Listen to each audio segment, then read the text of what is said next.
Hi guys, welcome to My Ex Appeal, Your Everything Divorce podcast. My name is Joey Camparo and I'm here with Mandy Baker. And we are the friends that you didn't know you needed. That's correct. Always. If you are back, welcome back. And if you are new here, welcome to the party, bitch. Yeah, it's exciting. This is going to be a good one. Yes. So, Mandy, today we have a snuggle therapist. You heard that right. I'm excited about this, and it makes you so uncomfortable, which I don't know how to feel about that because I love to snuggle. I love snuggling. It's not that I don't like it. I live very hot anyway, very hot all the time. And I don't like, do you like PDA? Are you good with PDA then? Or are you behind the scenes cuddling? We'll hold hands. Okay. In public, we're always touching somehow. Either it's a leg or his hand is on my leg. One of his nephews one day, because we always sit really close together, like we can share two butts in one seat to watch football games or something. And his nephew, who's in high school, was so grossed out. He was like, y'all sit so close to each other. I was like, I like him. I need to have him near me. That's my love language. I love touching him. I just have to have that hand on me. But as far as like mugging down in public, no. What did you say? Mugging what? Mugging down, like kissing. And y'all say that? No. That's foreign. What do you say? Make it out? I guess. Yeah. If I was 13, but yeah, okay, out. I've never heard. Same thing with us, I guess. If I was 13, I live with 13-year-olds, so mugging out. Oh, mugging out. But will we kiss in public? A pet, but not complete make out. But no, we'll hold hands. Absolutely. Okay. How about you and Mark? So, I like him. It's not that I don't like. I'm just kidding. No, I like being with him all the time. We have, a good relationship where we want to be together all the time, but I don't feel comfortable. There's been a couple times where I'm ordering dinner to the wait staff and he's rubbing my leg and I'm like, that's to me, just stop. And you know what you can't do? If you put if he puts his hand on my back when I'm eating, I don't know it's like instantly I want to throw punch him. I don't know. Why would he want to touch you while you're eating though? Like you're eating. Exactly. I'm eating. I don't so there's just times that I just need space. So well, yeah, you and my sister would get along very, very well. She does not like to be touched whatsoever. And I will even send her pictures of Brandon and I, when we're watching TV and our feet are touching. We're at a restaurant and that's her exact too much. She's like, ew. She's like, you're so gross. But I love her. My nephew, I love him because he loves to touch her. And she's like, get my son off me. And I'm like, no, God, I'm not that touch her again. Touch her again. Give her a hug. Not that bad. That's too funny. Yeah, I'm not that bad, but I get where she's coming from on some of them. So, but we're going to learn. We're going to learn from Sam. She just got here. Ding dong. She just welcomed. So I'm going to let her in. Her name's Sam Varnerin. Okay. Snuggle therapist. Are you ready? Are you ready? Okay. I'm going to let her in. Okay. I'm not going to talk about it anymore. Okay. My Ex Appeal listeners, welcome back. We have Sam Varnerin with us. Yay, Sam. I know, I'm excited. Sam is a cuddle therapist, right, Sam? Yes. And she is joining us, and we are so grateful because this is probably the most interesting subject of all time. And I know that a lot of people want to know more about this. So we are so happy to have you here, Sam. Welcome to the show. Thank you for having me, Joey and Mandy. And also, I didn't realize it was the most interesting topic in history. I know it's pretty interesting. I usually get questions everywhere I go, but the most interesting. I think it's super interesting. Yes. And who wouldn't want to know about snuggle therapy? Honestly. So I always say snuggle therapy, but it's cuddle therapy, or is there a special way that you say, is it always cuddle therapy, or do you call it? Yeah, that's a good question. So generally I refer to it as cuddle therapy because in my field, that's the term that we've decided describes what we do the best. Granted, our work has really only been in the US since maybe 2009. So it's really a young field, 25 years or so. So it's like we're still trying to figure out exactly the best way to present it to the general public. When I first started back in 2015, the agency I worked through called it professional snuggling, which is where the name for my company, Snuggle with Sam, came from. Also because the alliteration is kind of nice. So people tend to Google my company name, and that's how they find me, which is helpful. But then professional cuddling came out, and there's a lot of people that still use that term. In fact, I still use that term a lot because there's a lot of people that are still in this day and age really not interested in anything with the word therapy in it. And those people are the ones that need cuddle therapy the most. And oftentimes my work ends up being a gateway for them to decide that they might need more support in other ways that are therapy related. So if I'll refer to it as cuddle therapy and professional cuddling interchangeably personally, some of my colleagues that have been in this work as long as I have or longer will refer to it as cuddle therapy because they want to make it more of a professionally known field. Right. It sounds more professional to be therapy, but then there are some people who won't even go to any type of therapy. Yeah. So why would they walk into cuddle therapy? So tell us a little bit about you and how you even you woke up one day and you were like, cuddle therapy. Yes, that's what I'm going to cuddle. So you cuddle adults. Correct. Yeah. So you woke up one day and you were like, I need to cuddle adult. I wish it was that easy. In fact, it's maybe a step above that of how easy it was at the time for me to get into it. I was following somebody that was basically just another entrepreneur on the internet that I heard from another podcast that he was kind of weird. He was interested in doing a lot of entrepreneurial endeavors. And I was like, you're weird. I like you. I'm kind of a weird person. I'm going to follow you. Kind of just signed up for his newsletter and and that was that. And I just, every week when he sent it out, I would just open his newsletter and listen to his thoughts. And I was like, oh, interesting person. One week in October 2015, he sent one out and I opened it. And it was even just a line in passing where he just was talking about target markets, which has nothing to do with my field at all on the surface. But he goes, okay, how would you be marketing a service if it was for a zoologist or a middle school teacher or a professional snuggler? And then he put in parentheses, very distinctly, I remember this is a profession that people actually get paid for. And the fact that he put that there very specifically just made me open up another tab on my computer. No, this is not a real job. If it is, I'd be so good at it. And I was so nonchalant about thinking that. And looking back, I kind of see why. For one, at that point, I had been doing dance sport, which is ballroom dancing in competition settings for about I want to say 5-6 years, maybe at that point. And that requires for you to be in contact with another person's body at a very close level, hip to hip. Whereas from the outside looking in, you're looking at that type of contact. You're like, oh, that's really intimate. I don't know how I'd feel about that. Whereas for us, we're like, whatever, we're just dancing. We're going to keep going with what we're doing. Yeah. Not a big deal. But also I was that kid growing up, even when I went home from college, back at home, if I woke up early, I'd go to my mom's room and be like, can I just crawl into bed and cuddle with mom? So that never really left me, that side of me. And then on top of all that, my previous career was actually in construction engineering, with most people are like, that seems really out there.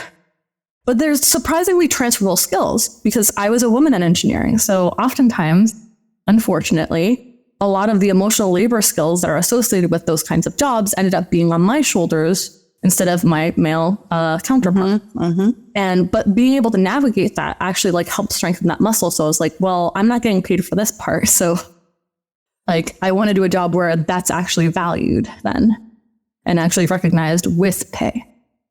So that was kind of what got me to move in that direction. So I did what most people should not do, and I recommend people don't do. I basically saw the first thing on Google for professional snuggling, and it was an agency that happened to have other people in the area that were also listed on the site. So I was like, okay, there's a market here, like in Boston already.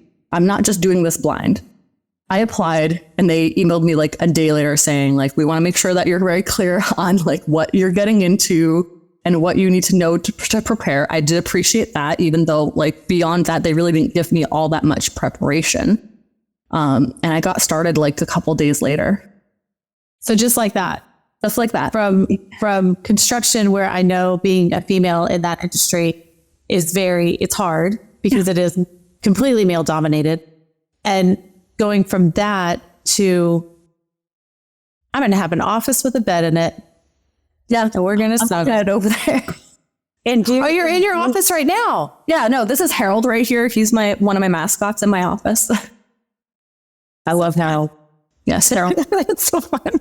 Randy thinks that's fun. So did you talk to your coworkers and people in your industry and say, well, I'm no longer going to be an engineer, and your parents, by the way, who you probably went through school, you went to a really good school. Yeah. And then all of a sudden you tell everybody, your family, your coworkers, I am going to leave this and go cuddle with adult.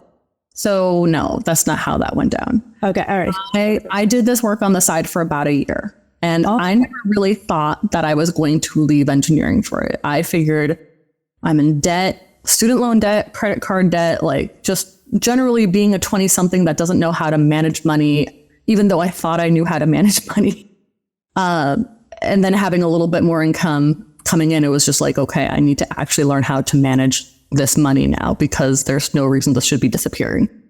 That was helpful. So for a year, I really didn't tell anybody. I told maybe two people, 3 maybe.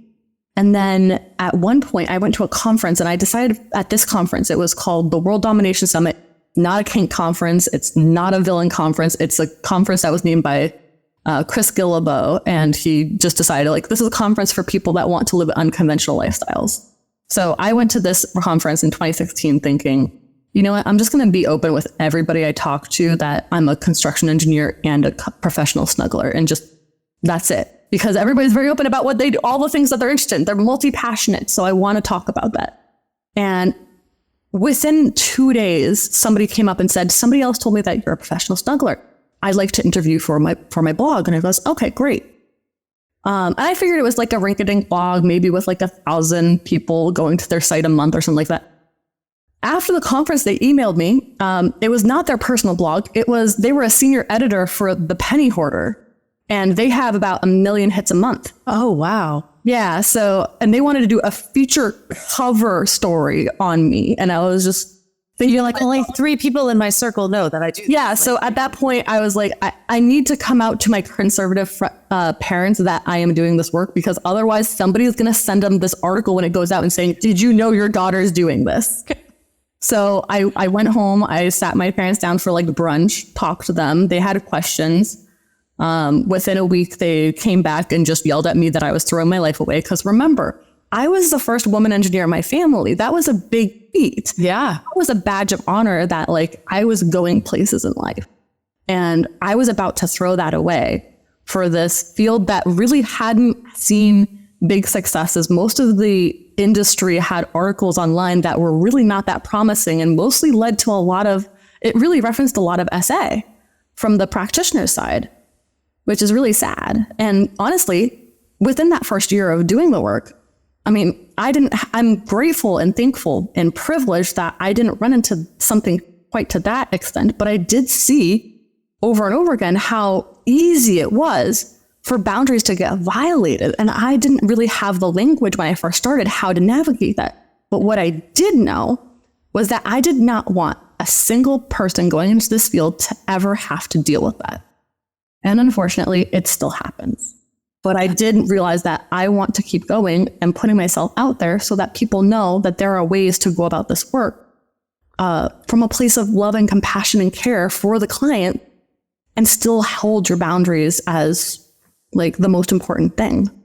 Yeah, I wanted to touch on that because as a parent, I would think that would be their first concern too, is how does Sam protect herself from someone with ill intention who might be looking at this to take it to another level that you obviously aren't advertising for, and you're viewing it one way, they're viewing it another way. So how do you say and lay those boundaries down? Do they accept your no? Do you say no? Do you have, what does that look like?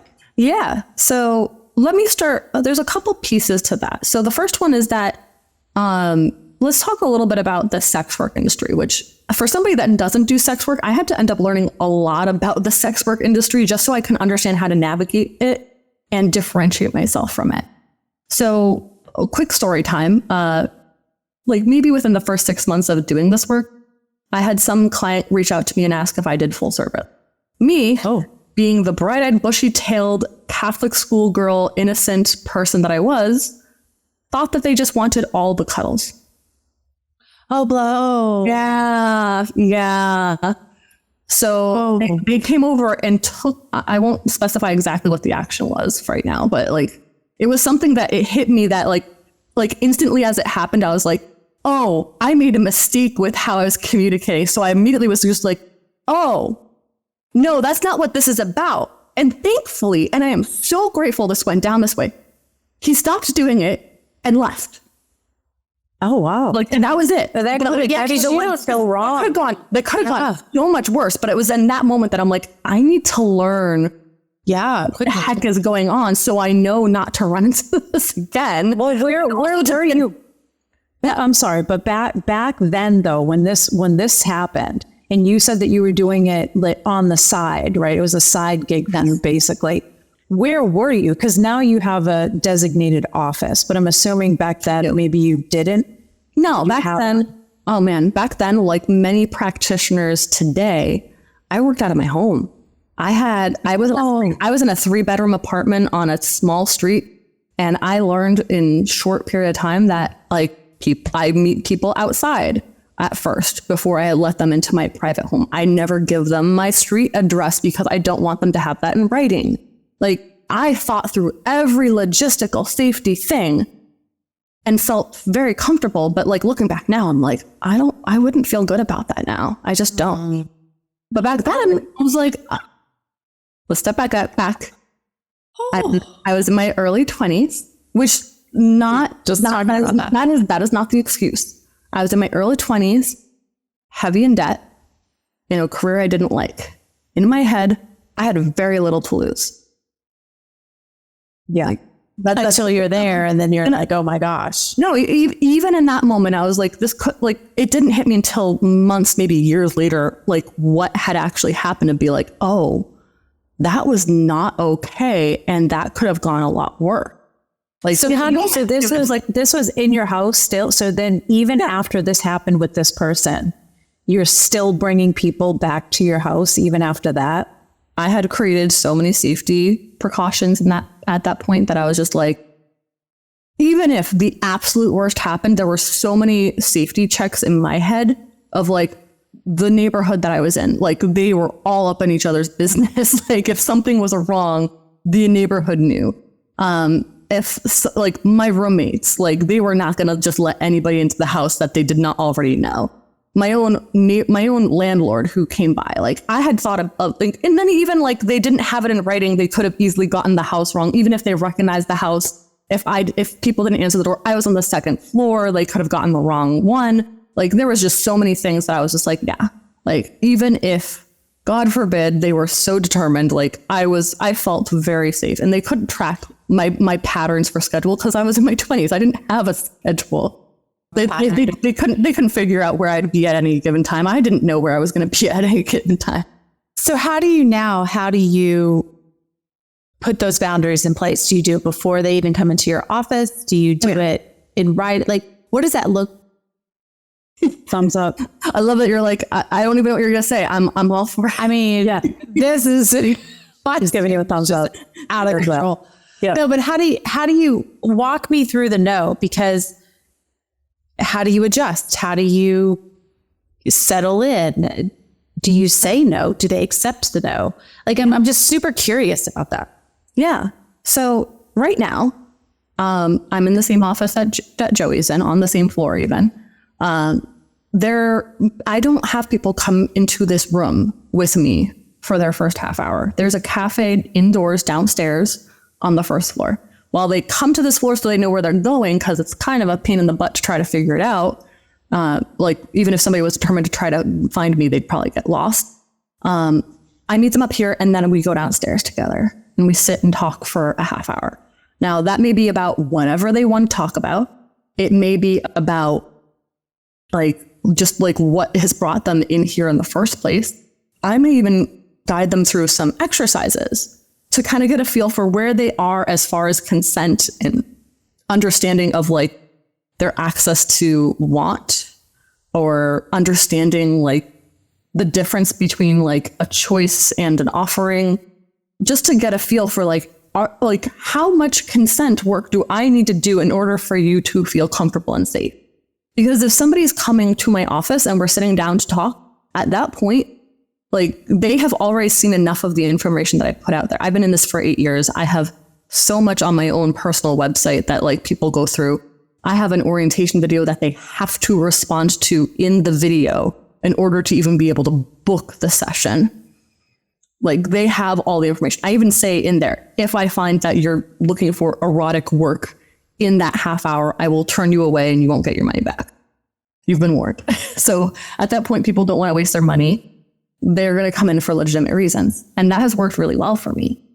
So what I do within that first half hour isn't so much if I feel safe with this person, as much as how can I best help this person in this moment? And it's going to be different for every person.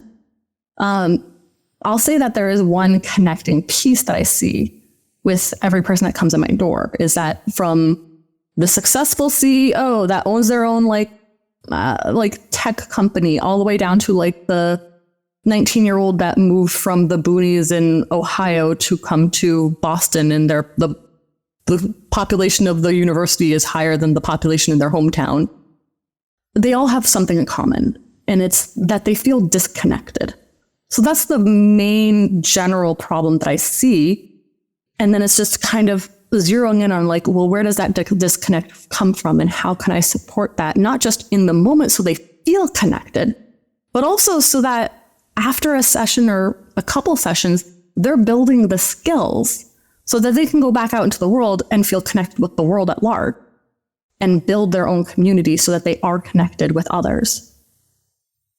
So interesting.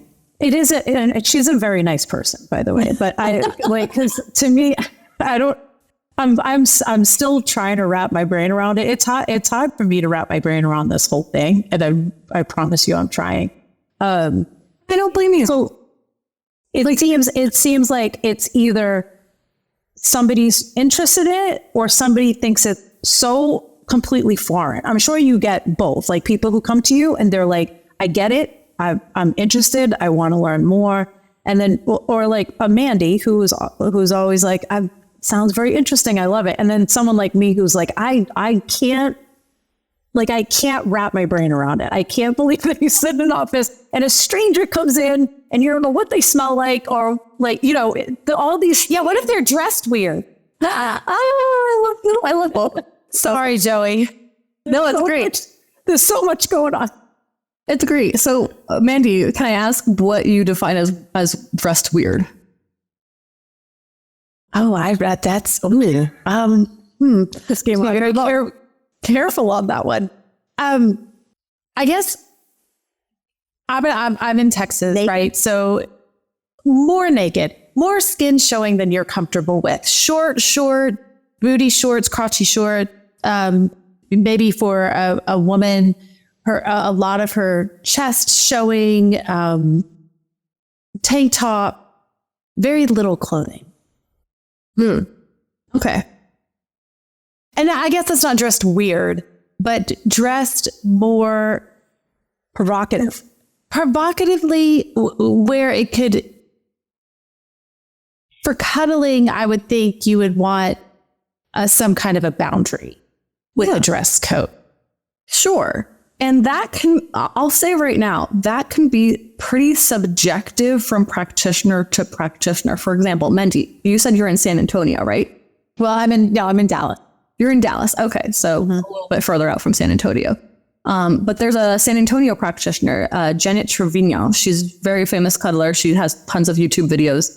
Okay. I would say a lot of her dress code boundaries is a bit more broad than what I would describe, because she has, but she also navigates, just like me, the meaning behind those clothing requests or like needs as well. So like if somebody had asked her, like, can you not wear a bra? Like for me, I'd say no, absolutely not. Like, no, I have to wear something because I am not comfortable with that. Right. For her, she may be like, I can understand, like, what's the purpose of me not wearing a bra? Is there an erotic intent or is there something else? I want to know.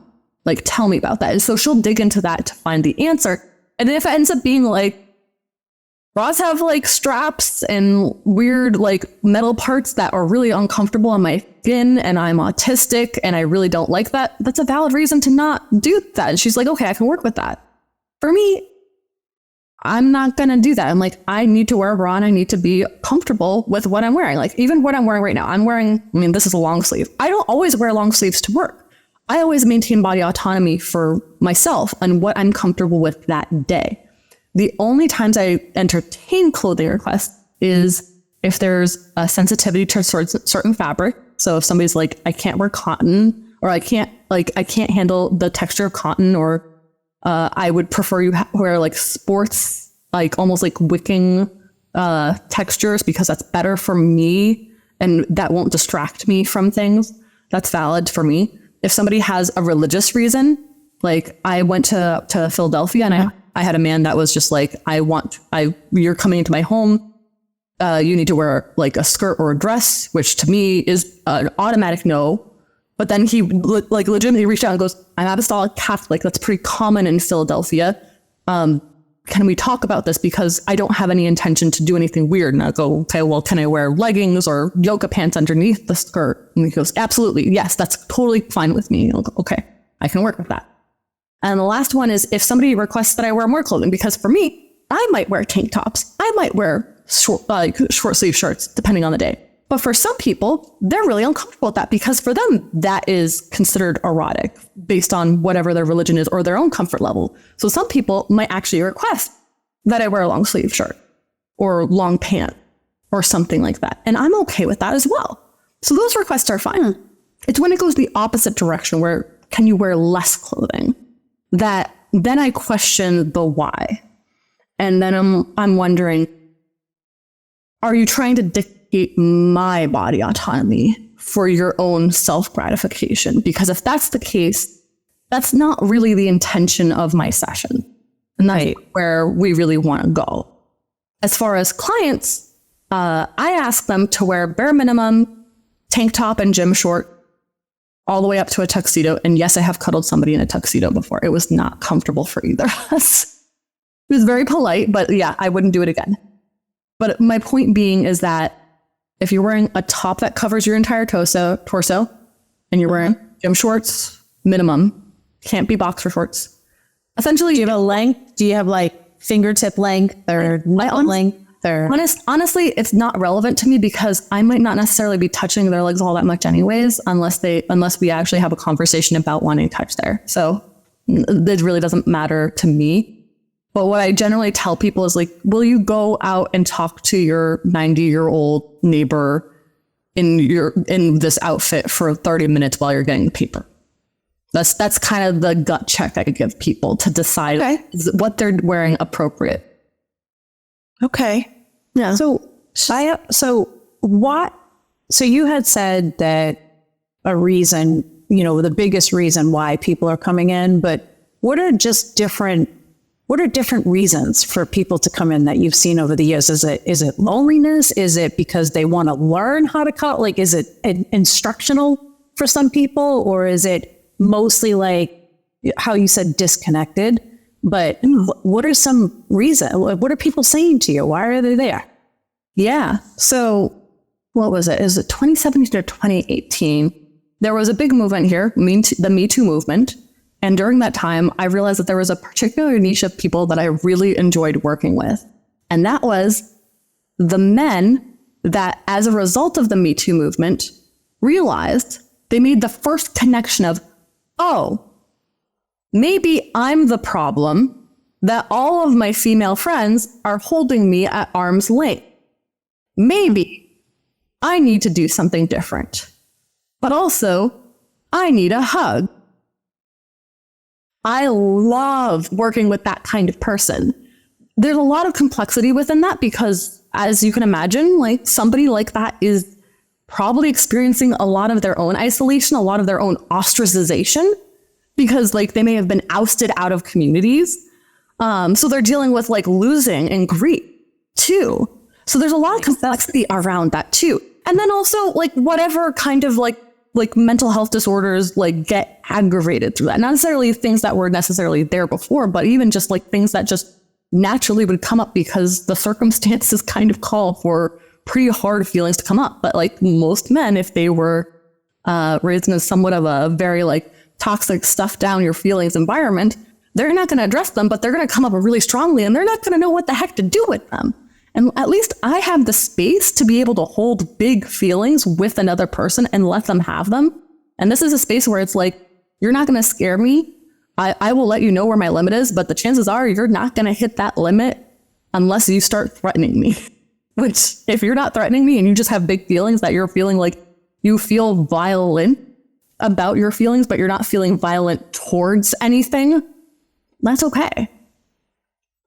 So wait, hold up. What does that mean? So so someone could be, so when you say big wrap my brain around this. So when you say big feelings and they're feeling like, are they getting actually emotional and they're getting like, could they get angry and you're just not afraid? Are you just not afraid of anything, Sam?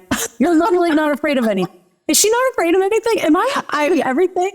You're a little afraid of everything, Joey. Just to be fair, I have done, I mean, I'm trying not to swear, but I know you said I can. I've done a shit ton of internal work in the past, like 10 years or so in particular, around ownership of feelings, because just because somebody's mad doesn't mean that they're necessarily mad at me. So I don't need to take on that anger and make it about me just because they have that feeling. They're allowed to have that feeling. And that's a really hard skill to do. A lot of people don't know how to do. In fact, I think I would probably say like 90% of the population will feelings all about them when it has nothing to do with them. And that's where a lot of the conflict between people come from. And so you're saying that through physical touch, they're able to kind of calm down. Am I assuming this correctly, that through physical touch and being able to not redirect those feelings, but being able to have an outlet of feeling seen or touched or heard, that they can lower the scale of those feelings? I would say that touch is one major tool. It's the tool that I market. That is a form of communication that I can use with my clients. I would actually say that for a lot of my sessions, touch isn't the main focus. It happens to be the thing that draws people in because the impulse to be held or hold on to something is what draws people in to come to me. But what actually gets people to stay and realize that there's value into coming for sessions is actually that they're with somebody that cannot just physically hold them, and it's not a big deal. It doesn't mean anything more than just, I am here for you. It doesn't mean that we're going to go on a date. It doesn't mean that we have to change our entire lives around whatever this relationship is, but that I'm just here for them. And then they can go back to their own life. And I wish them the best. I want them to have an amazing life, whether I'm in it or not in any capacity. But also that I have the emotional capacity to be able to hold them. And that's important. Yeah. Yeah. I mean, they go hand in hand, because if you have the physical side, but they can't hold you emotionally, that's not necessarily safe. It can be for some people, but I find that the combination of the two is vital. Like you have to marry the two. It's funny to say on a divorce podcast, but you can say it. It's not a bad word. Yeah. So I'm glad you said that, because that actually it's becoming a little bit more normal for me now. But because actually in mediation and divorce coaching, people get emotional. We can't take it personal. They're not, even if they kind of look directly at us and get mad at us for something, we try to never take it personal. They're just, so I understand that. So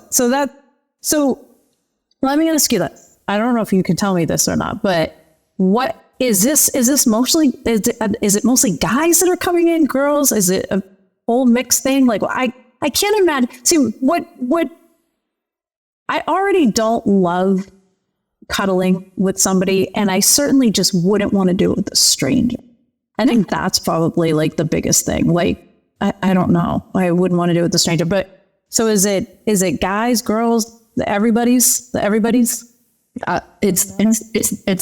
It's he, he's, she's, they's, zays, everyone. Like actually a population that started to grow within my clientele has been people either early or midway through their transition. Okay. Makes sense. And age group, all different age groups? Is there an adult? Again, youngest I've ever seen was 19. Oldest I've ever seen was 75. These days, I would say the majority of my clients is somewhere between like the 22 to 40 range. I couldn't tell you exactly why. I imagine that because that is mostly millennials and late Gen Zs, there's a lot of anxiety there. Gee, I wonder why. Right? Struggling through life. So walk me through, I walk through that your door behind you. So we met in the cafe. You know that I'm not too much of a psycho. Maybe not. We don't know. We're going to put you in the room. And I walk through the room and I'm like, what are you telling me? What are we doing? We're getting into bed. You have a bed in there? You do, but that's not necessarily where people go. So I have a chair like literally right behind my chair. I always direct people to the chair. There's an ottoman right next to it. And I say, use the chair however you need to, take off jackets, take things out of your pocket. Cause I've cuddled with somebody with keys in their pocket before. That was not comfortable. I might make a joke about that. There's water for you. There's some mints there if you are like self-conscious about your breath. You can sit here. I'm going to sit on this corner on the edge of my queen size bed. I'll pan very quickly if it Please. Yes. I was hoping she was going to pan. Okay. All right. We got a salt lamp. So is that like a pillow couch or is that what it always looks like? A day bed type of thing? Yeah. It's a queen size day bed. Okay. You got a fan. Yeah. It's not stripped yet because I just had a session. So I normally strip it and change the sheets and stuff. So it's a little, okay. But. So you sit over on the bed and you're like, yeah, waiting to see what happens next. Once they get all their stuff out of their pockets, they kind of seem to settle in and I close the door. This light goes off because it's super bright, but it's still pretty bright with that light on because you do not need a fluorescent light in your eyes. Then I turn to them and ask, would you like a hug first? And if they do, we stand and hug. And then we talk. If they want to. At that point, we've already talked for an hour, not an hour, a half. We've talked for half an hour. At that point, we have talked for a half hour. I can do this. So at that point, there might not be a whole lot of talking to do. So at that point, I have made it very clear, though, that like, this is not me telling you what to do. This is not me cuddling you however I think you need to be cuddled. This is your session, and I'm not the expert on what you want. I'm just not. I may know a lot of things about cuddling. I like to think I do. I've been doing this for 8 years. But it's not about what I think is best for somebody. They know that. The things that might get in the way is asking for it because they may not think they're worthy of it. So that might not necessarily be accessible in the first session. That's what I tried to assess a little bit in that first half hour. They may not even know what they want because they never actually had to explore it. Again, another thing I assessed in that first half hour. And there may be things that they kind of automatically go into with people. Like I see a lot of people pleasing behaviors in hopes that they will get what they actually want by people pleasing enough. I imagine that's a dynamic you might see in marriages as well. Not that I know anything about that. And that's where I will, like during those, especially at the beginning of a session, when I start noticing that and I see how they respond to, okay, would you like a hug? If the answer is no, fine. They can sit in the chair. I'll sit on the bed. We can continue to talk if they would feel comfortable with that, or play a game, or I can show them the book of cuddles where they can see other cuddle poses. I'll show you. I was gonna ask you about the different cuddle poses. Oh, yeah, there's a I love this. Man, yes, book of cuddles. I'm getting you that. Dr. Yoni Alkin. I can give you a link for this. He's incredible, and I love them. I would love a link for that. That would be amazing. So one I really like the book. It's one that I go to. Where is it? Come on now. I'd like to do a version. I'll sometimes suggest and see if they're open to it. And I'll usually ask, because if they're like, I don't know what I want, I'll ask, would you rather be held right now, or would you rather hold me? And so regardless of if they say, I want to be held or I want you to hold me, I'll usually ask them to do a version of this one. It's called the Safe Cradle. If you look in what's called the Cuddle Sutra, they call it Mama Bear, Papa Bear. But basically, it's nice and easy for people to not have to have a whole lot of eye contact or face-to-face time. They're both looking in the same direction. It's a little bit more removed. It's not as overwhelmingly intimate as, say, spooning or something like that. So for anybody who's not watching and they're listening, it's more of one person sits and the other person sits on their lap. So like your back is turned to the other person. It reminds me of when you're practicing giving birth. Yeah, that kind of does look like that. Yeah. Huh. Yeah. As a childless woman, that's very interesting to me. Like a Lamaze class. Well, you see it on all the, they're in a Lamaze class, so you kind of like sit back on somebody. That's what it kind of looks like. Yeah. Huh. I might be. That's just how I watch TV. I do have a question. So what happens if you particularly, Sam, what happens if you get uncomfortable? Oh, I make it very clear, like even before we really get started, it's like, you can trust me that if I get uncomfortable, that I will let you know as soon as I realize it. Okay. And by uncomfortable, I don't mean like emotionally uncomfortable. Like you're like, I know when Brandon and I go to like my foot falls asleep or my arm falls asleep, and it's like, oh, I gotta move. Like, yeah, I want to stay next to you. I just have to move a little bit. Yes. Same thing. First of all, up front, when I say, I will let you know as soon as I realize that I'm uncomfortable, I mean literally everything. So it might even be small things. So yeah, like if a foot is asleep or something like that, or my arm is dying from spooning jail, which I try not to do anyways, because there's actually really easy solutions to that people don't realize. But then there's also like, I don't know, like, oh, my arm's in a weird spot. My body doesn't bend that way. We did like the cuddle Tetris, like limbs are not in the right spots. Like I call it cuddle Tetris because we're just trying to figure out where the blocks go. But there's always an option to just say, oh, hey, I need to move this real quick. And that's kind of like what's called a soft no, because not saying, no, I don't want this. Like, let's end this now. Which when people hear no as a complete answer, I see a lot of people, especially newer to like setting boundaries, will take that to the extreme. But the problem is that because of the tone and context of that, the people around them may interpret that the worst possible way when they're not intending to. So can I expand on that for a second? Yeah, I do. This is a little bit off topic, but not really.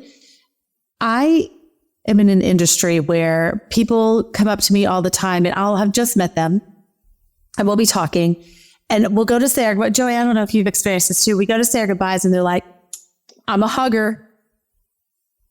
And it's like, I am too, but I met you 5 minutes ago. Right. So Sam, just because you're a hugger doesn't mean that, and we don't know each other to that level yet in my mind.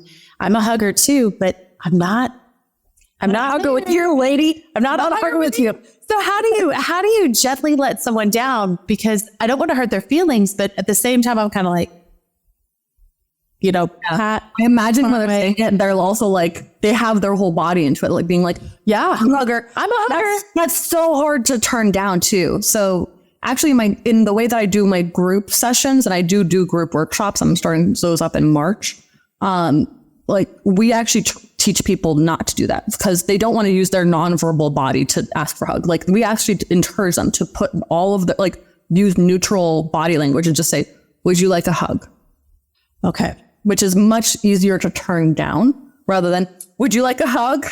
Because then it's like not about you. You're trying to help like gratify the person that's asking for the hug.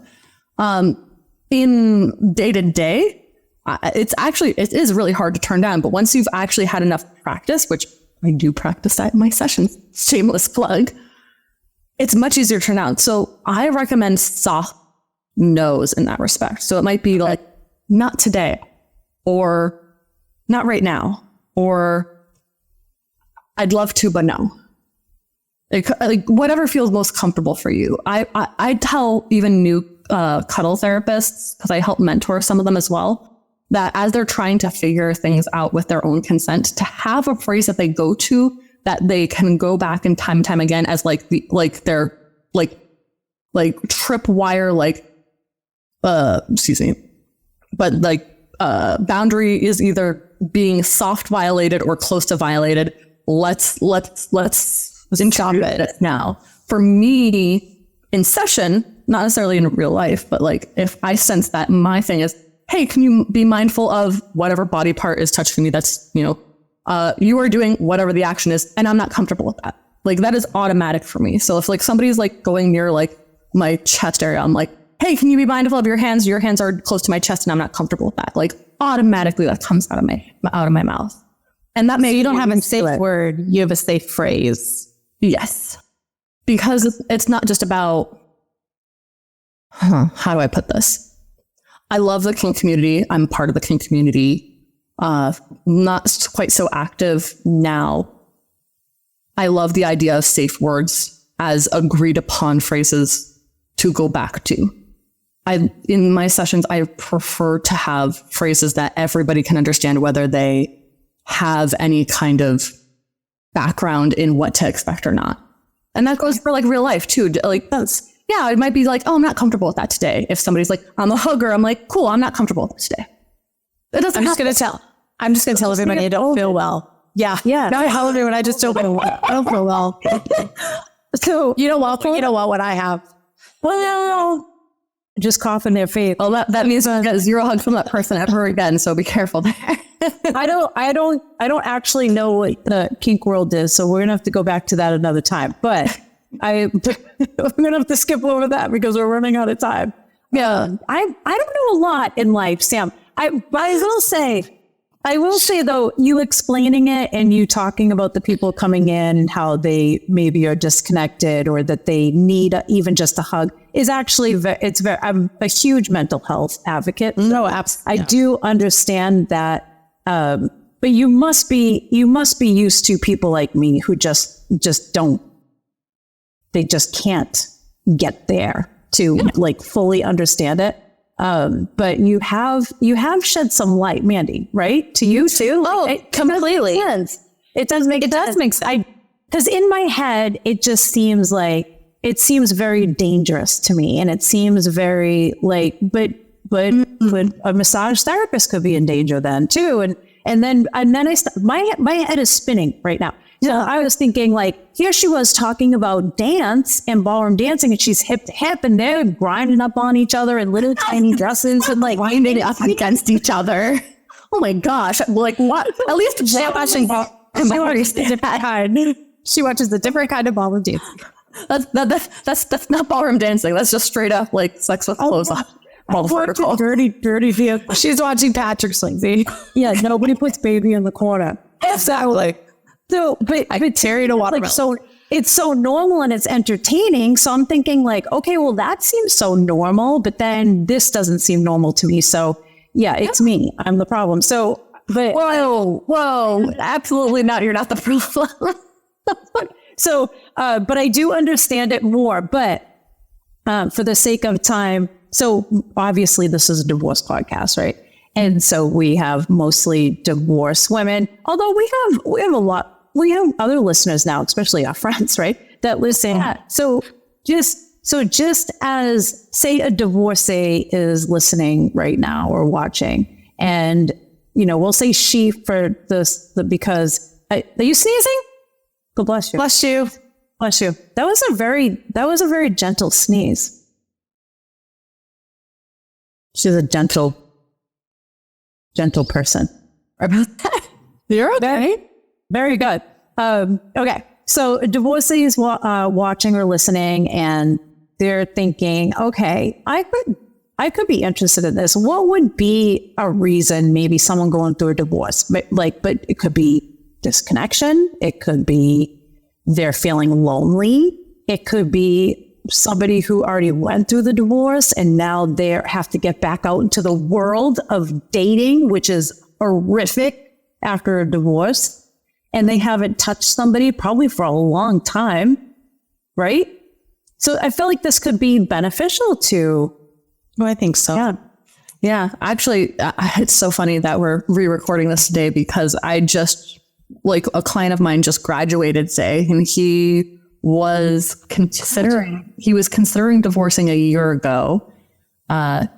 He separated back in, I want to say July, August.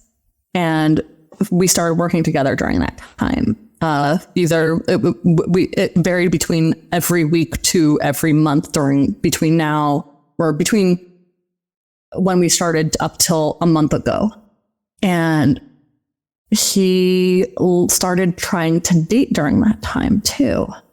And what he found was that a lot of the skills that he gained through sessions here helped him with dating, because if he had just gone out into the world and started dating, I think he might have had a much harder time, because in his marriage, she was his wife was not a touchy person. So he was touch starved, which is a legitimate concern. Mm-hmm. And unfortunately, when somebody's touch starved, they tend to subject all the people around them that will give them the time of day or any remote touch, and they drink it up. And it's not necessarily, I have a lot of compassion for them, but I also, yes, they need to also read the room a little. It's harder to do that when you're starved for touch. Oh, absolutely.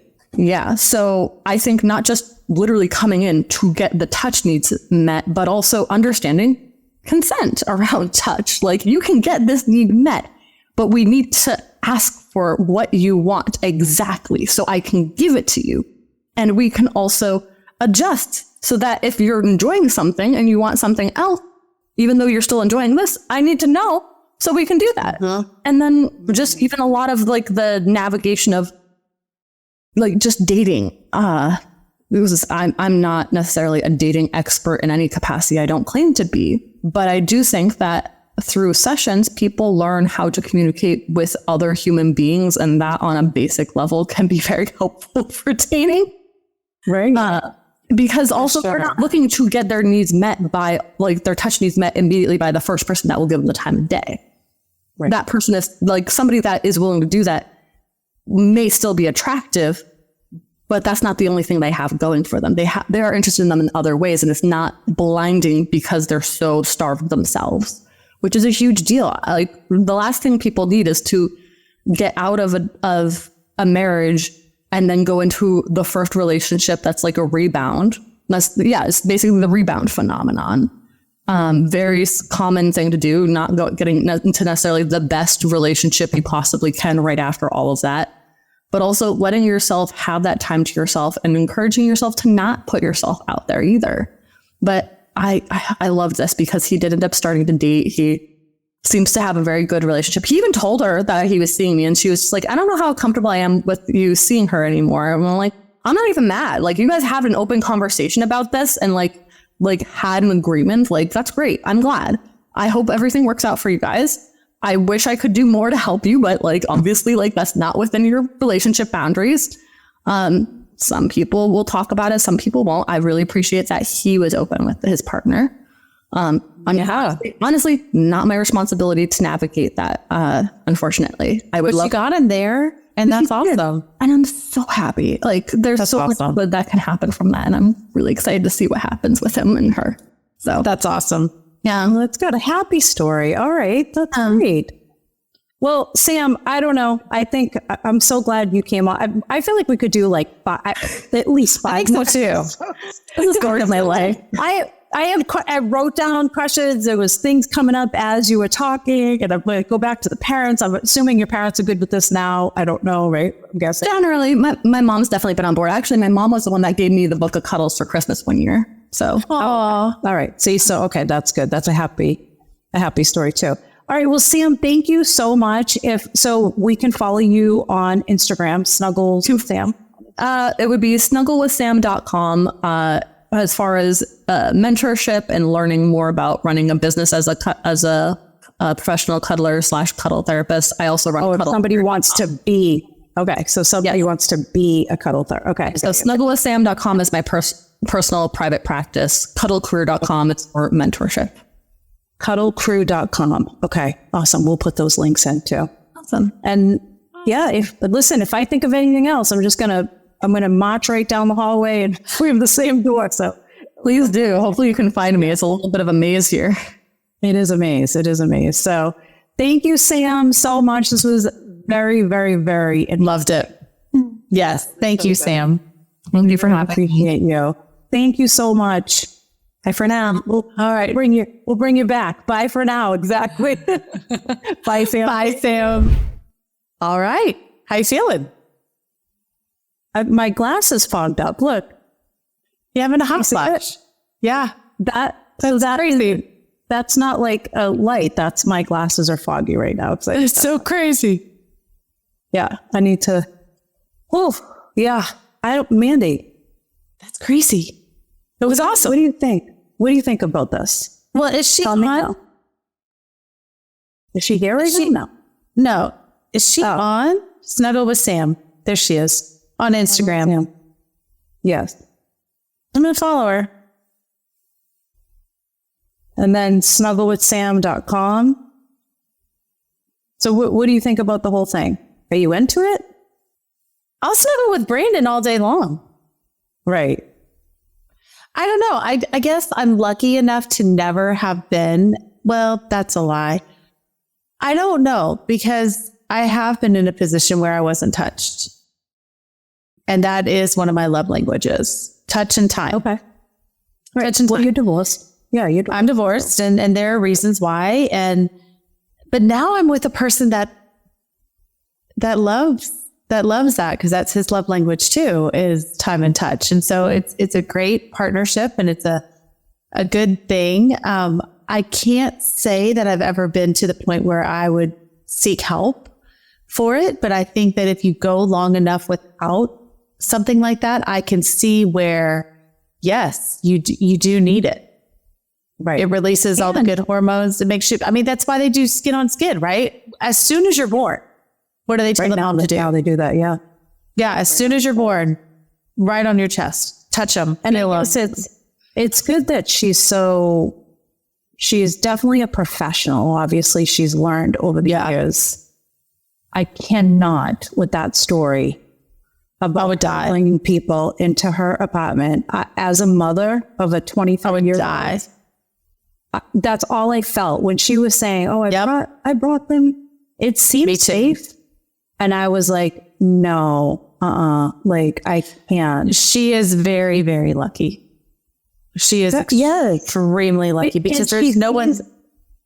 She sees things through the eyes of I don't trust anybody, and I see everything for it's going to turn out bad, which probably me too. And I go to therapy every other week for stuff like that I always think that the other shoe is going to drop. So that's actually not a good thing. That's anxiety. But to some extent, though, she sees everything through the eyes of, no, it's fine. This person's just being, emotional, or she's kind of just seeing things a little bit differently. I noticed that she's a smart person. She's so smart. She's an engineer. She's so smart. Mm-hmm. Went to a really good school in Massachusetts for engineering. So she's not a dum-dum.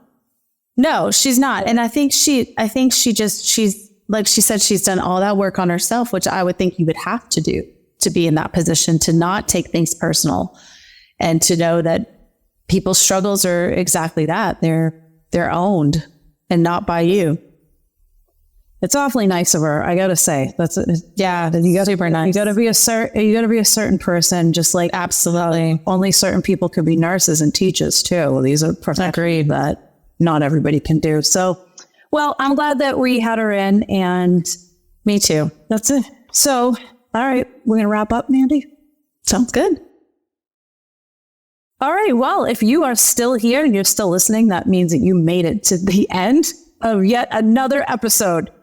And if it was your first time here, are we sorry? No. No, we're not. So We're not sorry. No. You might be sorry. I don't know. So we will see you next time on My Ex Appeal. But for now, make sure you head over to our Instagram page, my_Ex Appeal, and follow us on Instagram. Hit a button, as Mandy would say. Help a girl out. Share us. Share us. We're doing good things. We're talking. All right. All right. We will see you next time on My Ex Appeal. Thanks to our listeners, sponsors, and our lawyers on My Ex Appeal and Everything Divorce Podcast.